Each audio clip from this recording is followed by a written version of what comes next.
Good morning. This is Meg Riley in Minneapolis, Minnesota. You've joined us on this sad Thursday morning. It's good to be together as we all grieve. I'd like to have the regular folks from our group introduce themselves, and then we'll talk about our time together today. I'm Joanna Fontaine Crawford in Austin, Texas. I'm Aisha Hauser in Seattle, Washington. Hank Purse in Medford, Massachusetts. And I'm Tom Shade in Ann Arbor, Michigan. And we have with us today our special guest, Vanessa Southern, who is a UU minister and writer and a pilgrim for a spell, as she says, heading off to India next year. And we have many things to talk to Vanessa about. But first we wanted to just honor the grief and the anger and all of the feelings that are in our hearts, which are so unspeakable that we've decided to be quiet. So we're just going to have a moment of silence. If you're listening, we invite you to just relax, sink in, be here with us. We're just going to have a minute of silence, remembering all of those who were killed and all of those who grieve.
Well, here we are.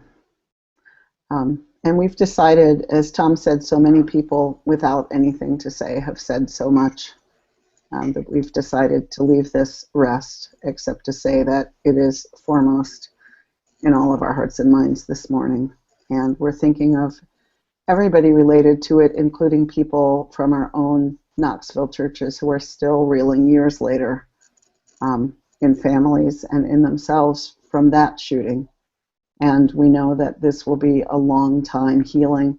I spoke this morning to the pastoral minister in Knoxville, and she said, with her voice full of care, she just said, you know, I know what those folks are going through and have to look towards in some ways, and it's so hard. And then you think, yes, and they also have this on top of the long legacy of violence against that congregation and their people. So it's unspeakable. So we're going to talk instead of meditation manuals, something that we know something about. Vanessa Southern has just written a meditation manual in the UUA's new meditation manual series. Vanessa, it's really, I read your meditation manual. It's really an unusual, it's a story-based thing. Can you describe your process around that? And they're really fun personal stories. Yeah, I mean, I think a lot of life's insights come in brief moments, and I am a big fan of taking the absolute worst things that happen or most humiliating or difficult and just deciding that I'm going to somehow at some point transform them into a story for good as a way to hold them, which sometimes is easier than others. So over time, I find as a minister, I'm just putting things away in files, some of which I use in sermons, some of which I don't. But so this meditation manual becomes this way to pull them all together periodically and sit with them all again and kind of mold them into these gems, I hope, or things that have sort of a story and a point all at once. And, you know, always with the idea for people who just have a couple minutes before they fall asleep at night and ministers who need something because our liturgical you know, resources are different, and we need story, I think, so often because we can't always access the ones that everyone else is handed to use. So, yeah. So the first one is all about the power of story for me, for anchoring truth. So they are, in fact, almost all stories. One prayer. Mm. But it's funny that you said funny, because I don't think of any of them as funny, actually. Well, in the vulnerability, I guess. Maybe it wasn't funny to you.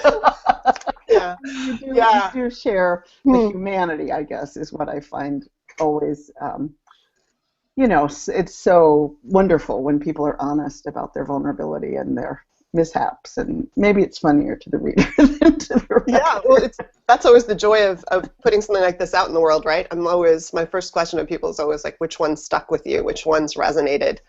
Because you just have no idea. In the final editing, I was ready to cut out one piece, and we had sent the book to, in its near final form, to a couple people who would read it, and Christine Robinson was one of them, and she wrote back immediately and said, you know, the piece that's really stuck with me, and of course, what piece did she name? But the one that I had on the chopping block is like my final edit. You know, this piece is going, and so it's always very exciting and humbling to hear how it hits people. And kind of like when you preach a sermon and you're like, oh boy, this is just not a great sermon, and someone comes up and says, that is the best sermon you've ever preached. Right. Yeah, or the one you think, this piece is so beautiful. And then you wonder, will anyone else think it's so beautiful and powerful? Right. Yeah, and I would say the interesting part about this one was I wrote one in 2001 when I was, just on the cusp of 30, and being aware of how different the two are. And in some ways it feels, you know, we opened obviously with silence and grief and holding tragedy.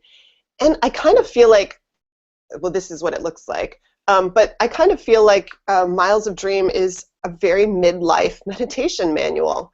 And so when I said I don't think there's a lot of humor, first of all, I gave away a lot of the funny pieces to collections that came earlier. So I wasn't left with the funny ones, which I regretted later. But also, it's a lot more about limits and loss. And, you know, the first one had pieces about falling in love and, you know, taking leaps and, you know, saying your vows.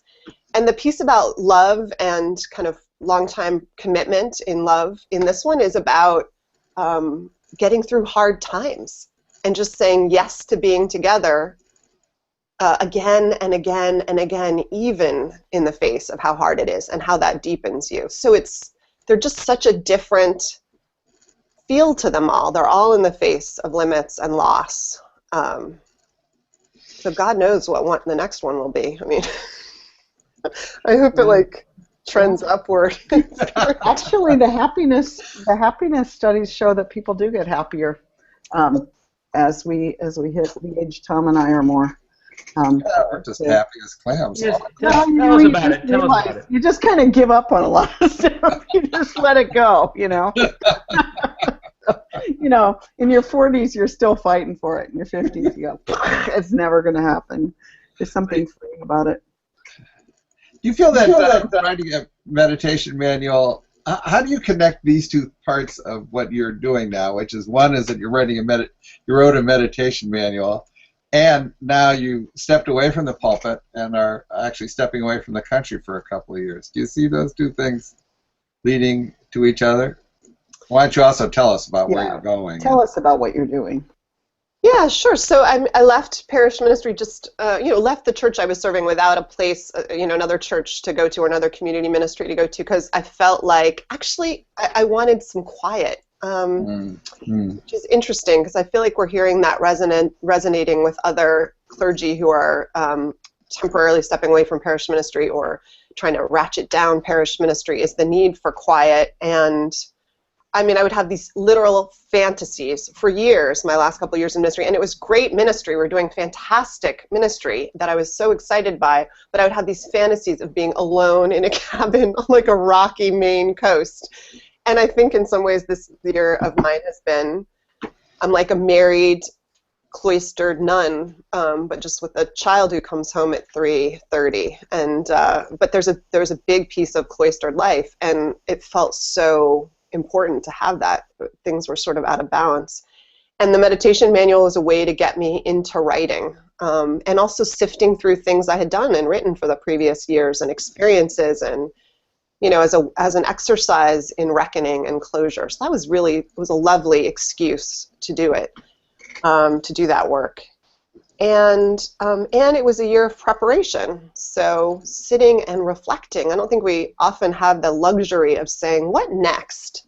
Right? Midlife crisis, I was joking with people that what I'm about to do next, which I can tell you about in a minute, is it's like a culturally, socially sanctioned, planned midlife crisis, because my family and I are uprooting and we're moving to India for 2 years. And, there aren't a lot of congregations of Unitarian Universalism in India, and none in Mumbai, I don't think, where I'm going. And I'll be surprised and excited if there is, just to even attend.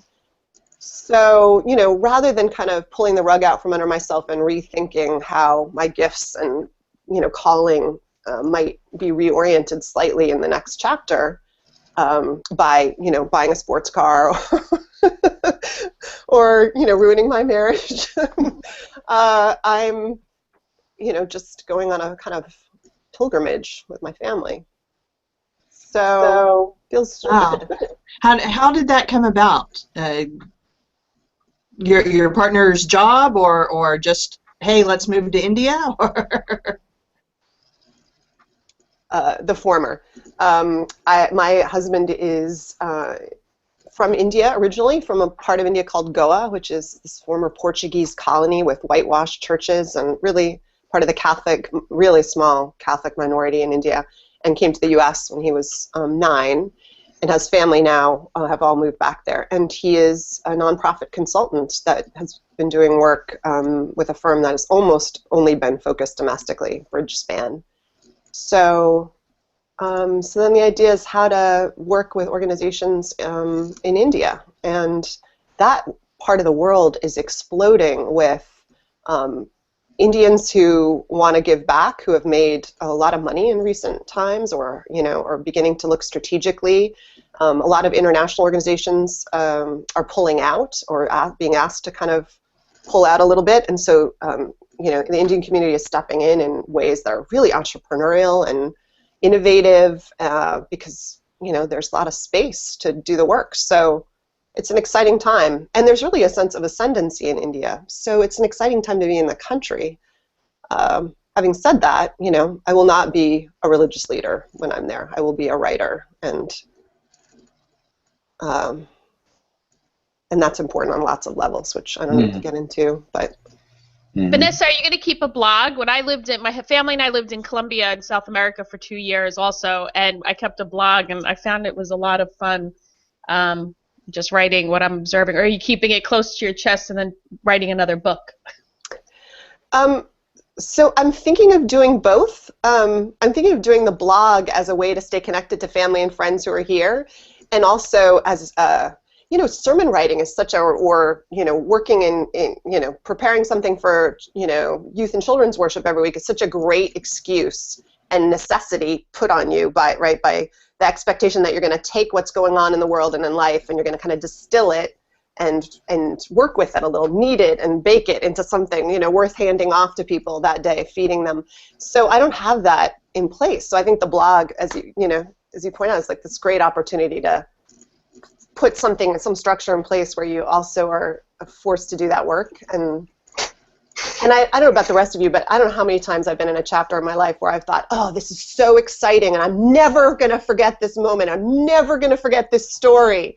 And later, I'm totally going to pull this all together, right? And, 3 weeks later, you're like, what was that great moment on that street corner with that guy?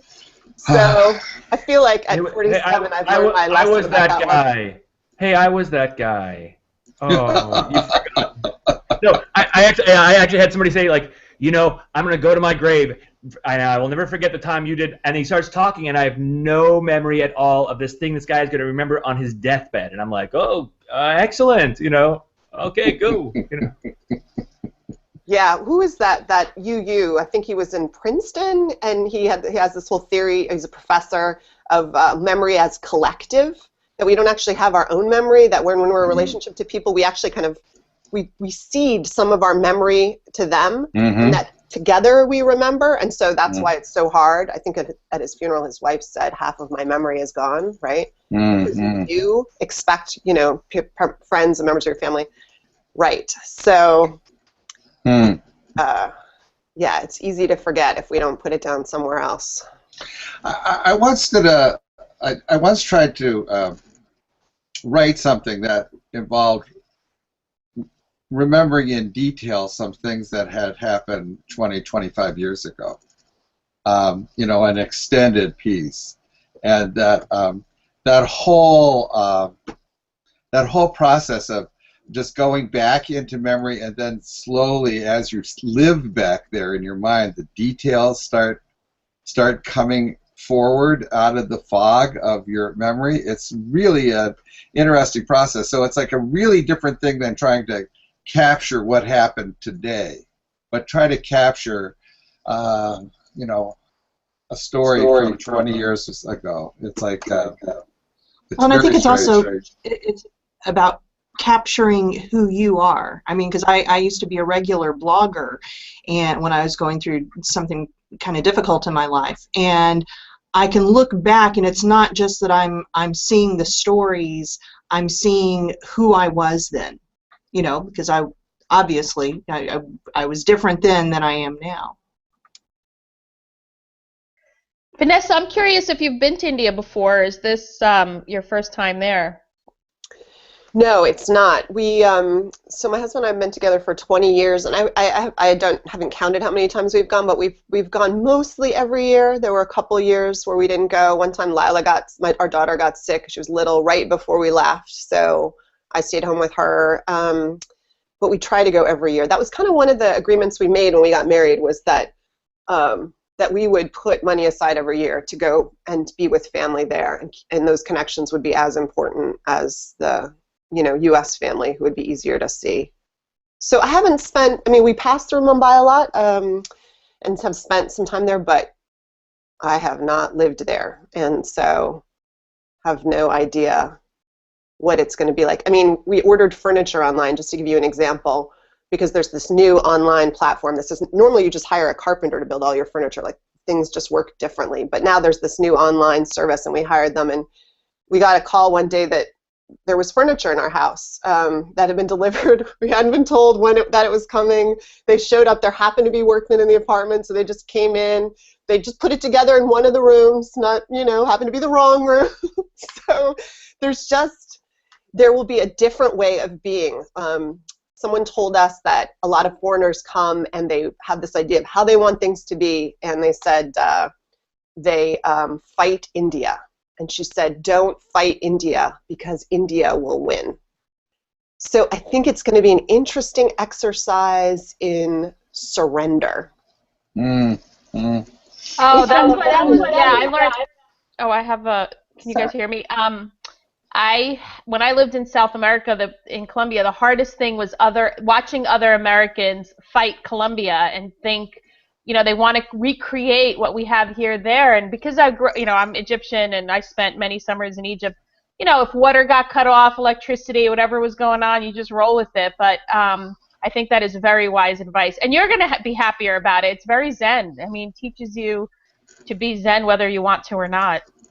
Aisha, I was wondering, is that the main lesson? Because you've done this expat for a couple years thing. What would be your biggest tip to Vanessa?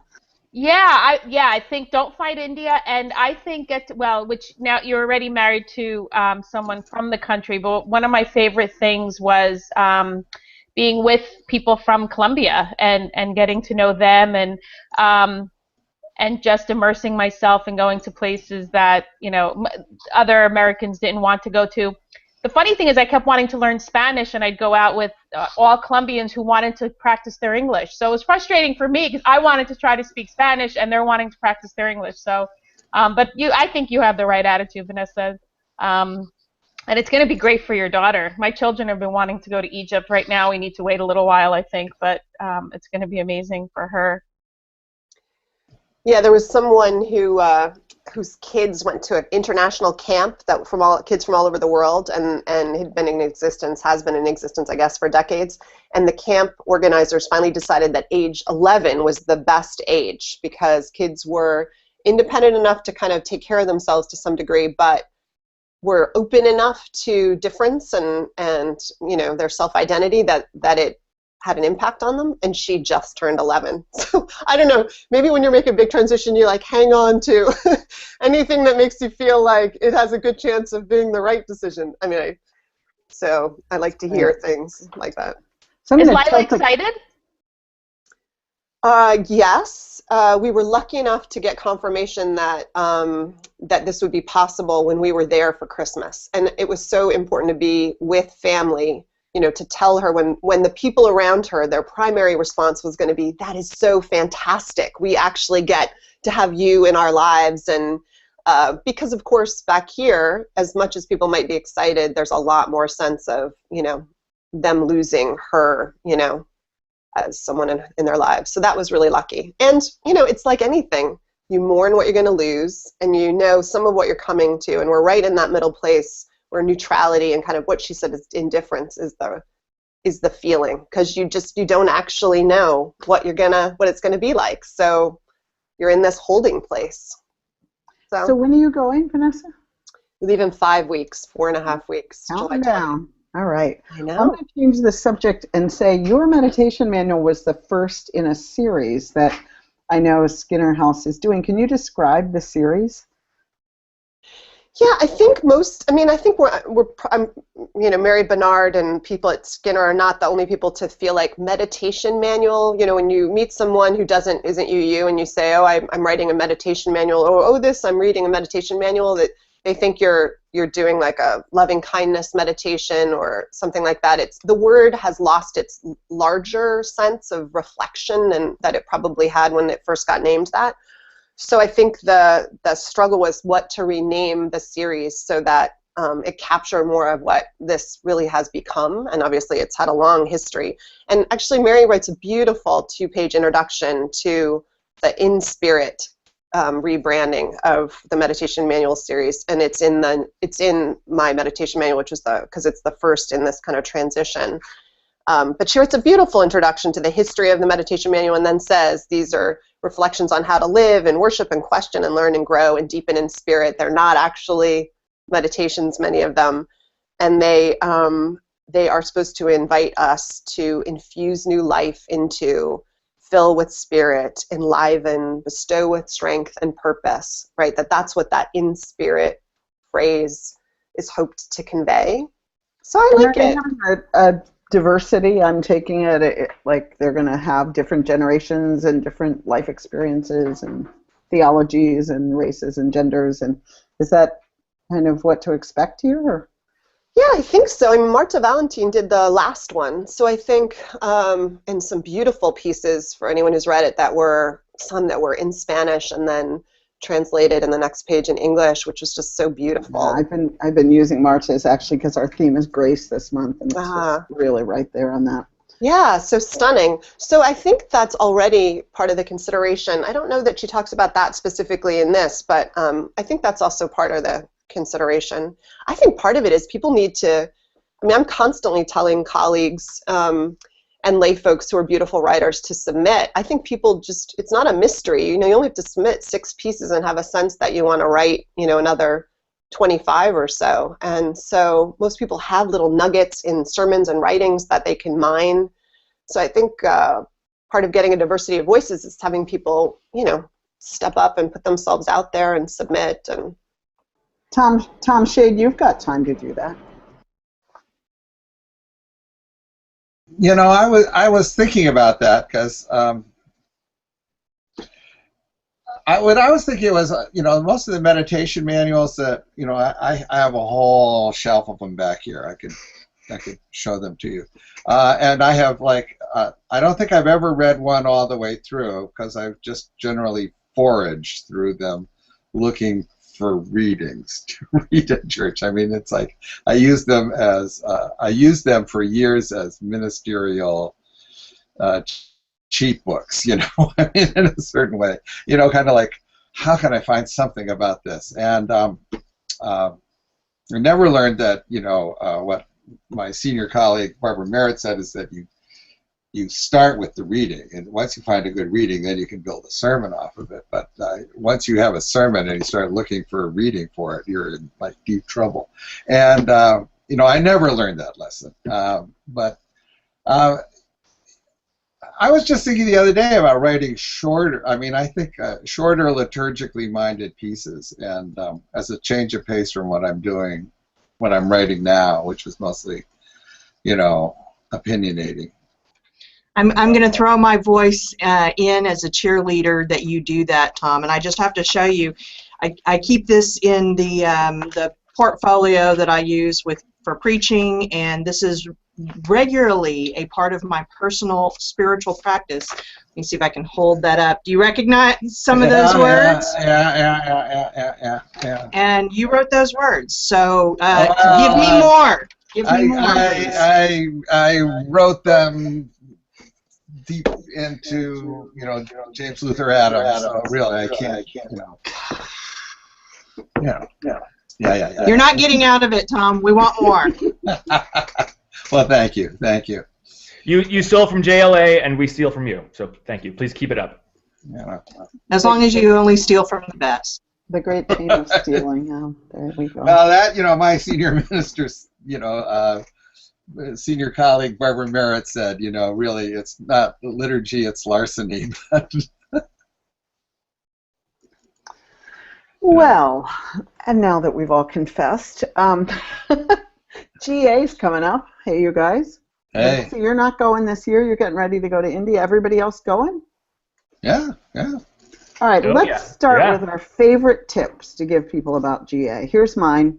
This year, bring a water bottle and a coffee cup. That's what they keep saying. I'm doing it. Who else has a tip? So if this is your first time to go to GA, you're going to get a whole lot of advice where people say, like, don't overdo it, don't try to do everything. And I'm going to give you the exact opposite advice, which is if what you want to do is go to every workshop and see everything, do it. There's something about your first GA, and, you know, I think that you should go and do too much and run yourself till you're exhausted and, you know, really get a lot out of it. Yeah, it's great advice, Joanna. I mean, really, there's a whole tendency for people as they age to try to dampen the enthusiasm of the young. It's really criminal, you know. I mean, it's like, oh, you know, that kind of like, oh, once you get there, you'll see. Well, they'll get there, you know. I mean, my thing that I find at this point is that I have to take at least one whole day out to.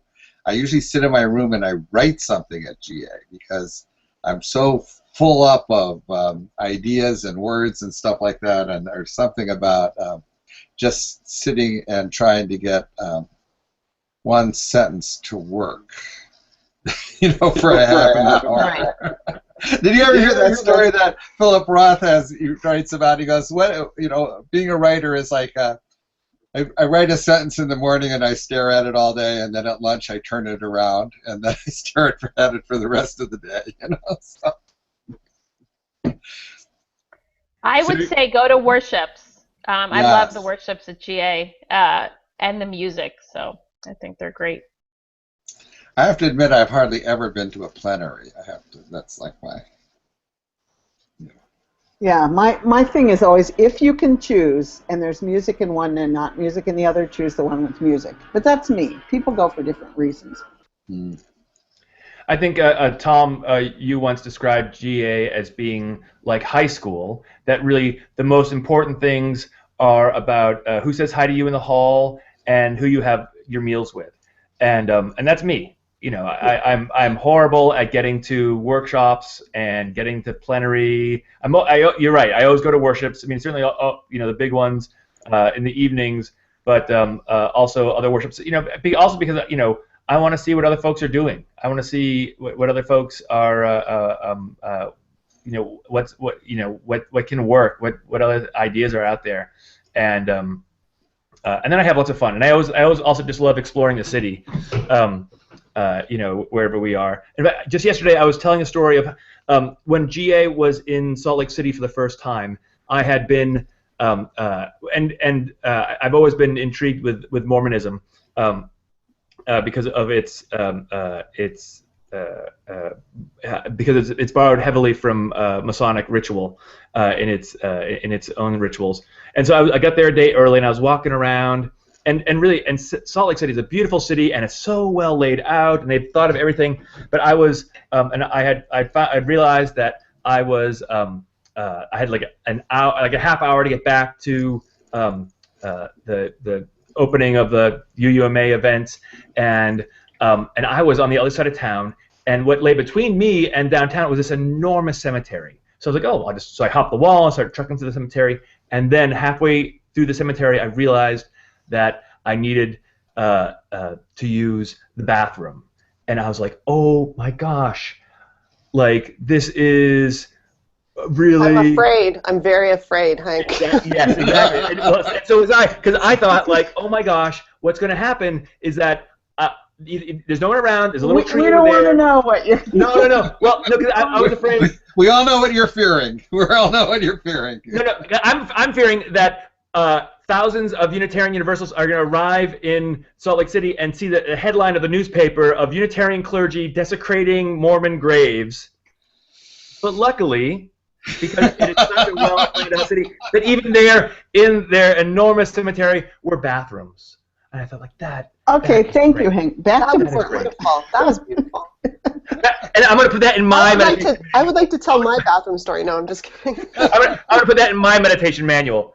No one ever. I put things in. I say, please, how about this? Honor the body. I would call it honor the body, and it would be about always believing the body electric. The body is important and honoring it. Okay. I know how to spin. That's good. Yeah, it's important. Think of the ending. My sense of GA is realizing that I always have the same trajectory emotionally, and now that I realize it, I can anticipate it, and I actually can kind of manage it. But first, I go to all these workshops and worships, and I just think, this is phenomenal. All this stuff is so exciting. We could do that, and we could do that, and this is the future, and everything's going to be fixed. And I'll just put in place that governance and that program and that worship style and that music, and I am just so energized. And then I hit this place where I think, I can't do all this. You know, this is just ridiculous. I'm completely overwhelmed, and I stink, and everything I do stinks. And, you know, why do I bother coming? Because I can't, you know, there's no way I can transform, you know, in all these different ways in a single year. And I just hit this despairing, self-recriminating point. And then eventually I creep my way back up. And by the end of GA, if I'm lucky, I'm saying, well, you just have to do one or two things. So what are the one or two things that you heard about that sound most exciting and that you think you're most able to put in place? And, you know, and then I go home with that. But I almost always go through that, hit the wall, you know, nosedive, and then creep up to a new plan for the new year. So it's your process. You're basically describing our spiritual path as inspiration, shame, and then recovery.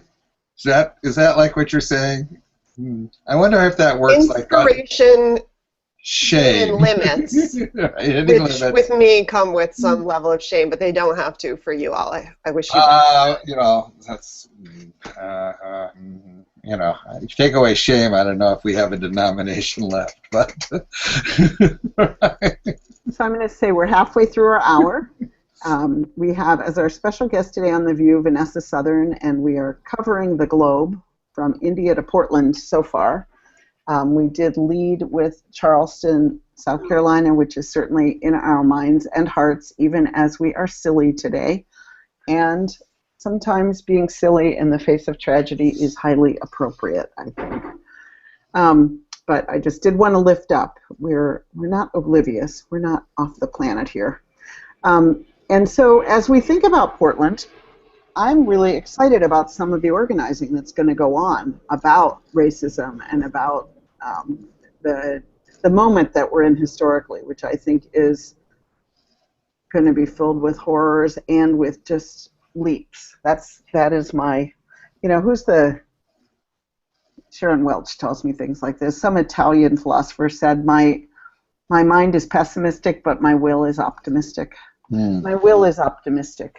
I will that. And I think there's amazing organizing going on.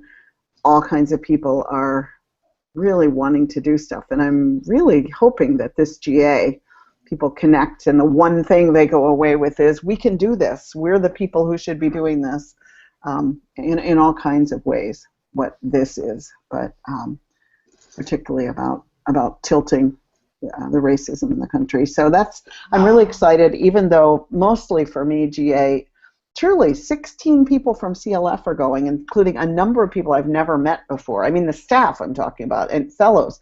So I'm going to be meeting people that I've never met, who I work with all the time. So for me, one of the really exciting things is kind of the behind-the-scenes staff meeting level stuff that's going to be going on for us. And then the big events, it just feels good to be with a big crowd of us, to me. I'm happy Cornel West is speaking. I think it's a good year to hear that Beacon author and to feel aligned with his message. And what are other people particularly looking forward to? Well, one of my favorite things is to go to the, what do they call it where you go buy things? Oh, isn't that terrible? The name just left me. The exhibition hall. The exhibition hall. It's my favorite. I get the best T-shirts and little tchotchkes. And last year, it was the first time I saw this, and maybe it was there previous GAs. There was a red tent, a literal red tent, and you were invited to walk in and sit. And it was very VUU and out there, and I loved it. So exhibition hall is one of my favorites. For me, seeing friends, there's just something about being with people who are as passionate about Unitarian Universalism as I am, and I mean, because face it, walking through your neighborhood, people don't even know what the heck a UU is. But being around those people, being inspired by those people, and I have to say, and being able to laugh, being around people where we can just laugh until our sides hurt. I always look forward to that. My favorite thing, and kind of the high point of the year for me, really, has been the 2550 service at the UUMA. UUMA days, where we honor, where we hear from ministers who have been ordained 25 years, and then usually, and then someone who's been ordained 50 years. And, who is it this year, Tom? Not me and not you, so I don't know. So I don't know. No, I think it's David Weisbart as the 50-year speaker, and I don't know who the 25-year. I read somewhere who the 25-year is. I always find the 25-year is kind of like they're still, they're still in the game, and they're still are close to the game, and they're still, have like kind of this is what we should be doing, and this is, where we should be going. And the 50-year people are kind of like, this is what it was like. Gail Seavey. Oh, Gail, that's right, Gail Seavey. That's so the 50 years are like much more detached. The one 50-year that I remember, though, especially was David Parks, because he gave this it was like kind of totally uninspiring until you thought about it, was the role that the emergence of the UUMA guidelines had in the history of our movement. And, everybody's going like, what, where's the poetry in this? And there wasn't any, but it was it was a very interesting of how we changed, when we started to hold each other accountable for the ministries we do and the damage that we can do. So I thought that was a great moment. But I have to say, speaking of the ministry days things, I am so excited for Berry Street SA this year, and it is Sean Dennison, and I will tell you, he is not giving away any clues. We're badgering him. because I'm a respondent, so I got to read it. Oh. It is fabulous. You should be excited. You should be very excited. Come on, give us spoilers. The responses maybe not so much. Well, it has a great title about failure. What is it? I'm really bad with it. It's a really catchy title, like "Failure is Impossible. We're going to fail." I mean, it's a play, and it's about failure. It's about all kinds of things. It's Sean. It's very creative. It's yeah. I read it and thought, how am I supposed to only respond for 10 minutes? This is the kind of talk you want to go to a cafe and talk to friends about for many hours. So I'm quite honored to have been invited to be one of the guests. I think it's probably because Sean knew that if he got it to me 3 days in advance, that's when I would be working on it anyway. So I wasn't someone going, it's 3 months out, where is it? That would not be my personality so much. And you know, he had the whole cabaret church going on and everything, so he's had quite a spring. Aisha, hey, you got a funny GA story? Yeah, last year the UUSC invited Barney Frank to speak, and it was I think we were in Providence last year. So me and maybe 4 or 5 people were standing at one of the doors. Everyone was upstairs waiting for him to arrive, and suddenly this man just walks in by himself, and I'm looking and I go, "That's Barney Frank," and he said, "I'm looking for the Unitarians." And I said, "Oh, yeah." And we had no idea where he was supposed to be because we weren't planning on going. And so we're all trying to look at our phones for the invitation. He goes, "Yeah, I'm not lying. I belong here." We're like, "No, we know you're not lying. We know that you're supposed we had no." And so I escort him to we finally figured out where he's supposed to be, and we take him, but it was hysterical. He said, "I'm not lying." We're like, "Yeah." And then I said, "Oh, can I get a picture?" So actually on my Facebook page is a picture of me and Barney Frank, and he was a little annoyed that, you know, apparently he came in the wrong door, because I said, "How does UUSC not have someone escorting Barney Frank?" But apparently he just kind of came by himself and went in the wrong door, and his escort was somewhere else. It was very funny. He came once when I was in DC, we did a conference, and he was one of the speakers, and he came, you know, it was this really snowy day, so that everything was closed. So a lot of the people who lived on the hill came and just hung around all day. It was really fun. So he comes in, and someone starts being real deferential to him, and he goes, "Hey, just treat me like anyone." And they go, "Well, in that case, that book you just took off the table cost $20. So he puts it back. He's like, "Well, then, in that case, I don't want it," you know. But I love him. Kay Montgomery was telling me she's reading his memoirs, and they're really fun. I bet they are. He was my congressman, and when I lived in Brookline, and because he has this funny district that goes from Brookline to Fall River or something like that, and you know, so he would show up around election time. They always had a kind of rally in one of the storefronts around the corner, and he would come, and he was always, you know, when you put him in front of a room full of you know, local grassroots Democrats and let him and wind him up. He's hysterical and cutting and vicious. He's that way all the time, Tom. I've never seen another side of him, if there is one. And he was well known for having one of the least graceful and least gracious victory speeches when he beat the guy the last time he ran. He was just like, you know, he just basically, in victory, denounced the guy as a creep. That would be him. Hey, Joanna, speaking of elections, you're on the Presidential Search Committee, so I know you're going to spend some of your GA talking to people who are in discernment. So we know Vanessa's not running. She's going to India. But what do we know? What are we going to know at GA? Anything? No. So we are going to have a table in the exhibition hall where people can come by, get some information, and also we will have no one else will be able to see this but us, but we will have a private list where people can, who are kind of going through their discernment, you know, of do they want to apply for this, can meet with us and ask questions, you know, so that we can help a little bit with that. So that's going to be the big thing that we're doing. We will have a report in plenary, just, you know, the regular report, and then also now this isn't anything. This is coming from the board, not from us, but it was a recommendation. One of the things to vote on is going to be about campaign finance reform. So we are hoping that is going to pass. That's why we recommended it. And if that passes, that is going to change how we do things, probably more than anything else. Just that.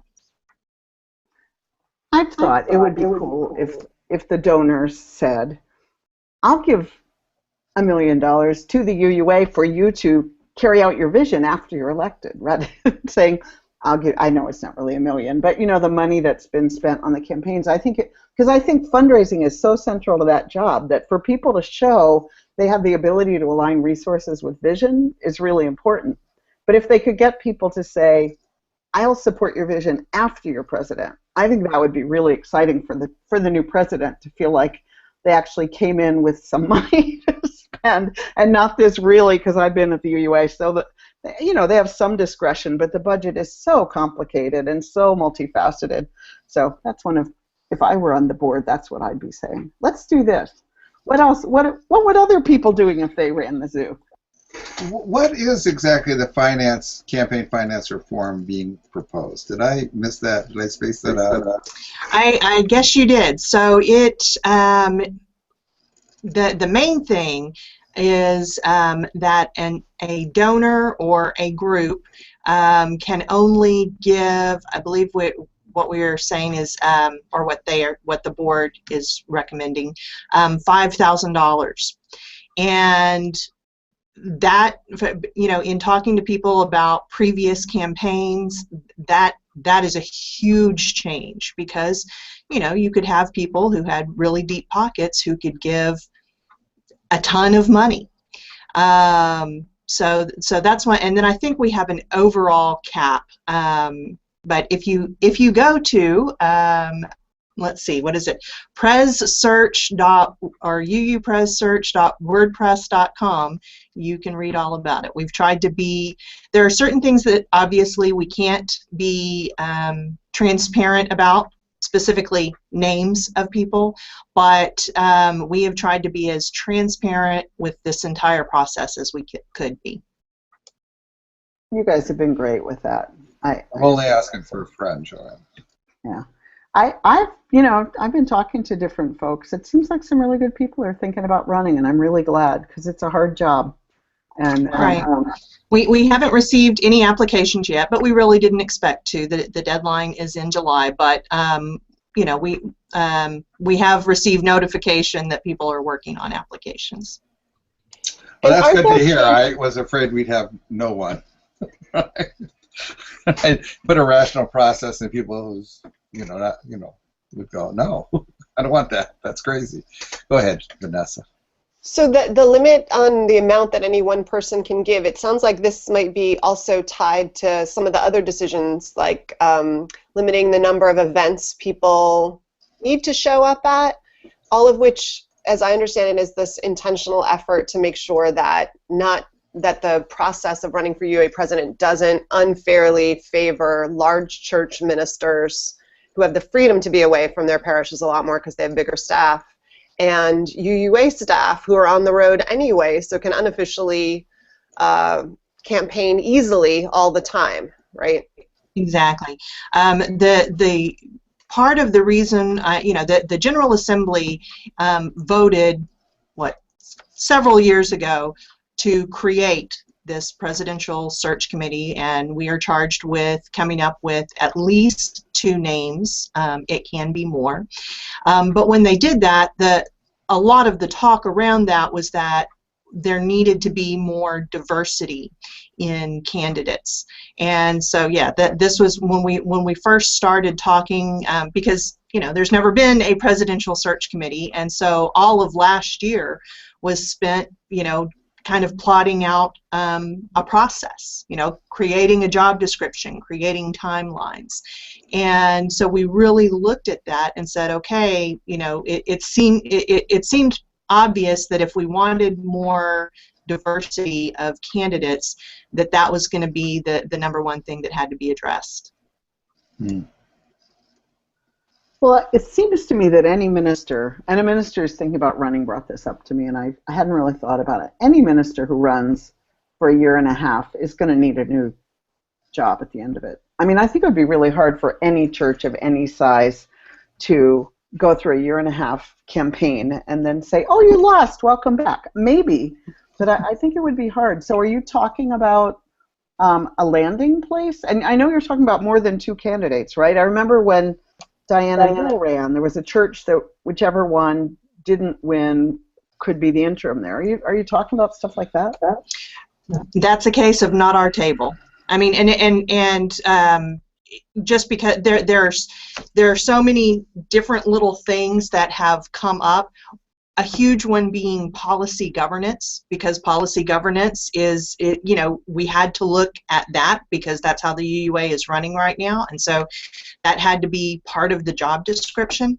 And so people have come to us, you know, with like their arguments about policy governance, and we're like, that we have to focus. Here's our focus: finding good candidates. That's it. So once they're good candidates, you're done. You got nothing to do with the election. We'll see. Will you all be in? Will you all be in charge of if somebody overspends or somebody gets more money? I mean, that will come back to you. No, we actually, the UUA already has an elections committee or board, or I don't know what they're called. So that's their table. So I think a lot of quiet conversations are going to be going on at GA for people who are in discernment. I mean, what I've been telling people who ask me is, with this new process, getting nominated is the first step. Like, don't even think about getting elected yet. I mean, even though after you get nominated, you have to think about that, but having a whole election, but you kind of would want to know if you could win before you'd want to know where your support was. And I know it's like I've passed the MFC. Oh, I've now got to get a church. Right, it's that, yeah. Some years ago, I spent a little time thinking about running for president, enough to call people for about a week, and realized that everybody I called wanted to tell me what they thought about every single thing the UUA had ever done, and I had no interest in hearing it, and I shouldn't run for president or be president. But because really, even my good friends who I knew would support me were like, let me talk to you about, you know, dog crap in the park. It's why I shouldn't be a city councilor either. And so I think it's a tricky thing with this committee to know, how do you have your campaign? So they apply by July. Do you give them some quiet months to then know that they're in, but it's not public, or does it? That's one of the things that we are looking at. In our timeline, the announcement, I believe we have it as that the announcement will happen next February. But yeah, that we've been discussing internally what our timeline is going to look like, so that people can do the things, you know, that talk to their church, do the necessary things. It starts getting pretty complicated. I mean, just as search does, or anything like this, you know, balancing privacy and confidentiality, and being able to keep things private and not out there, but also the legitimate need that people will have to, you know, do things in their life to get ready for being a candidate. I think the hard part of this is that what's your theory as a committee about who you? I mean, you could take, on the one hand, you could say, well, here's 5 candidates, all of which meet the requirements, right? On the other hand, you could spend a lot of time thinking, these are the best 2 candidates that we see. Or you could spend time thinking, this will make the most interesting election because it pits 2 competing visions against each other, you know, kind of shape the debate. So what's your theory on what makes on how you're going to choose the slate of candidates to choose from? Well, that's why we spent so much time working on that job description, and then put it out for several months and put out a survey for people to give us feedback. We made some modifications for it, and we also are. We will be publishing. We may have already. I can't remember. The list of interview questions are also going to be. They're not going to. There's not going to be any secret with them. Those are going to be published, and we'll be asking people for feedback. Is there a question that we should ask that's not on here? So I will say, I think I can speak for the committee in saying what we're looking for are the best candidates. The issue of an interesting campaign, I don't think has ever come up among us. We want the best, because it's not just that we're the search committee, we're UUs too, and we want to be able to find the best leader, because we need that.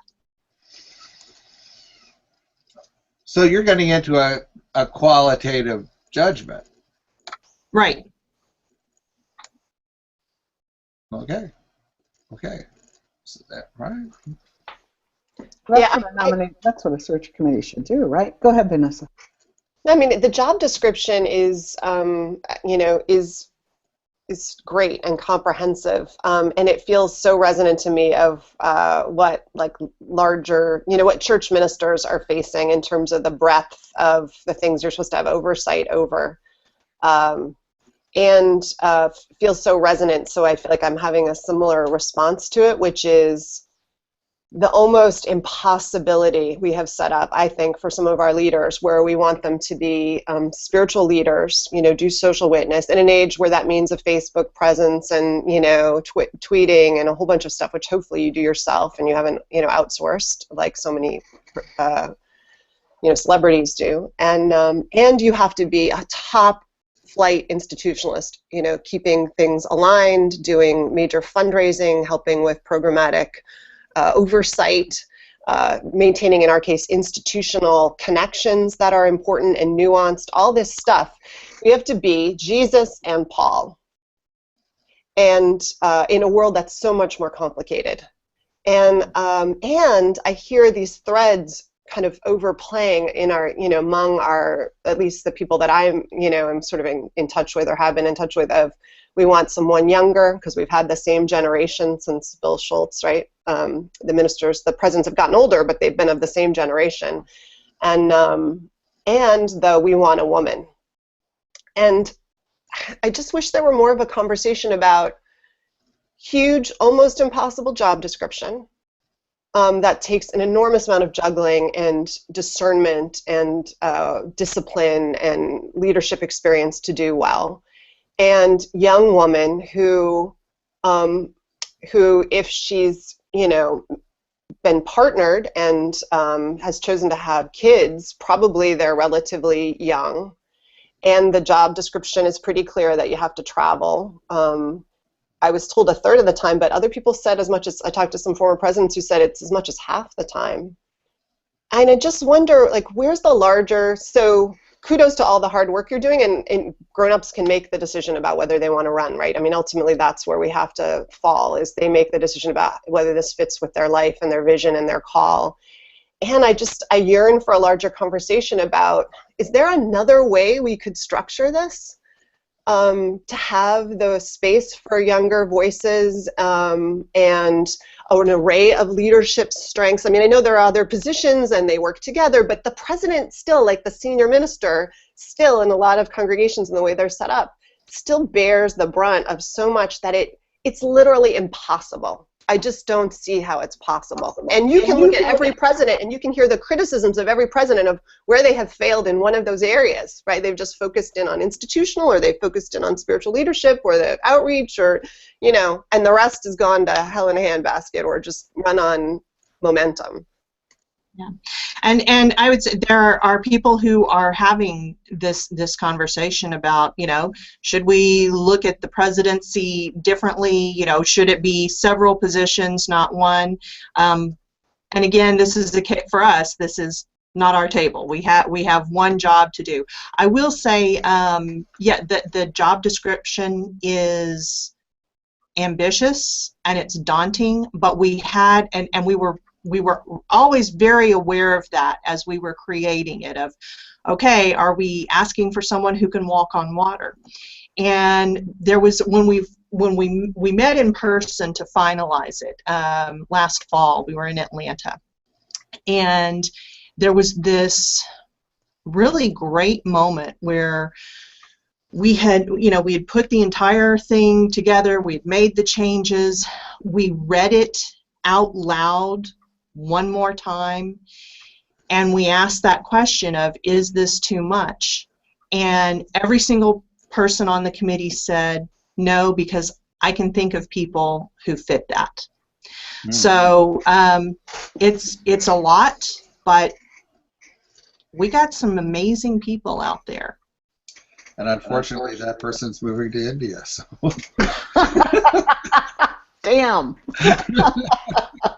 Well, I was more thinking from your mouth to God's ears, Seriously. because we all love this movement, and we all know it's in a pivotal place, and we all need that person to be there and be obvious to all of us. And, we need to support them with our prayers and our volunteer work, and, and so from your mouth to God's ears for all of us. Amen. And Amen. on that note, we have spent the hour with you. Next week we're going to try to broadcast live from GA, but we don't know when yet. So we'll be telling you as we figure that out. But meanwhile, then we're going to take the summer off, and we'll be back in September in some configuration. And have a great summer, everybody. We didn't get to know what anyone but Vanessa's doing this summer, but I'm sure it's fabulous. Take care. Bye. Bye, Vanessa. Bye, Bye. everybody. See you all next fall. Good summers. All right.